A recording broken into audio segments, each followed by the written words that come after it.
नाज़िन games पारा DHQ अस्पताल मीरपुर माथेलो में अखियन जा मुफ्त ऑपरेशन कया पिया वञनि।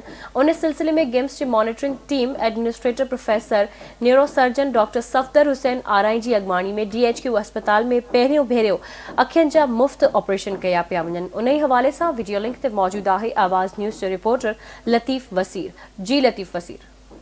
जी बिल्कुल, इन वक्त असीं ज़िले हैडक्वार्टर अस्पताल मीरपुर माथेले में मौजूद आहियूं, जिथे गंबट इंस्टीट्यूट खां आयल डॉक्टरनि जी टीम ख़ासि तौर ते जेके हिते ऑपरेशन कया पिया वञनि, जेके अखियुनि जे नूर खां महरूम आहिनि, चोटी जे लॻभॻि औरतूं ऐं मर्द शामिल नी, उन्हनि जा ऑपरेशन कया पिया वञनि। फ्री कास्ट उन्हनि खे अखियुनि जी रोशनी ॾिनी पई वञे। हिन वक़्तु असां सां गॾु डॉक्टर सफदर हुसैन मौजूदु आहे, हुन जी अॻवानी में जेका हिते टीम पहुतल आहे गंबट इंस्टीट्यूट पारां DHQ अस्पताल मीरपुर माथेलो में।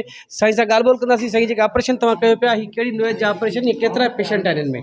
ॾिसंदा आहिनि जंहिंमें मर्द ऐं औरतूं ॿई शामिल आहिनि, जेके असांजे डायरेक्टर डॉक्टर रहीम बख्श भट्टी साहब जी महिरबानी सां असां हीअ patient district hospital Mirpur Mathelo में फ्री ऑफ कास्ट पिया करायूं। हीअ जेके ऑपरेशन आहिनि, असां लेज़र जे ज़रिए ऑपरेशन कयूं पिया। ई माना कि हिन में कंहिं बि टांके या हिन जी स्टीच जी ज़रूरत अखियुनि जे अंदरि नथी पए। अॻु में छा थींदो हो, जो अंदरि स्टीच लॻाइणो हूंदो, उन में बि पेशेंट खे तमामु घणी तकलीफ़ थींदी हुई। ही जेको आहे मशीन जे ज़रिए, लेज़र जे ज़रिए असां ऑपरेशन कयूं था, ऐं उन सां गॾोगॾु ही जेके लेंस आहे USA जो लेंस असां यूज़ पिया करायूं। ये असांजे डायरेक्टर डॉक्टर रहीम बख्श भट्टी साहब जेको गिम्स जो डायरेक्टर आहे, उन जी तरफ़ों इहे शयूं असां फ्री ऑफ कास्ट कयूं पिया। त असांजी कोशिशि आहे अञा बि इनखे जेका डिस्ट्रिक्ट लेवल जी ही हॉस्पिटल आहे, इनखे अपग्रेड कयूं, रोल मॉडल ठाहियूं।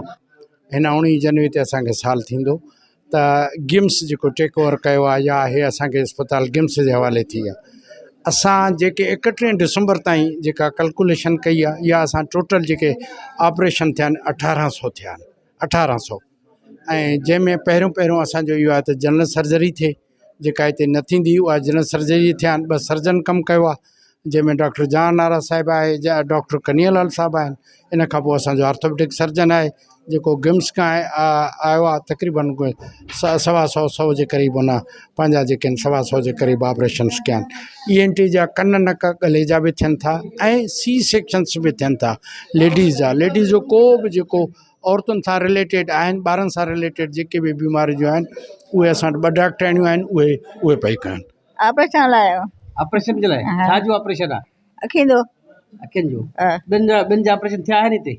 हाँ, घणा थिया आहिनि, कुझु फ़रार थिए।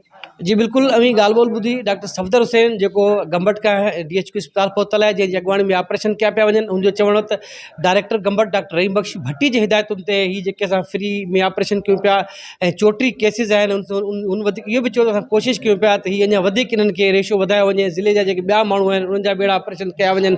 ऐं उन सां गॾोगॾु उन इहो बि चयो त डॉक्टर रहीम बख्श भट्टी जी हिदायतुनि जे अस्पताल जी बहितरी जे लाइ अञा वधीक कोशिशूं जेके हलंदड़ आहिनि। जी।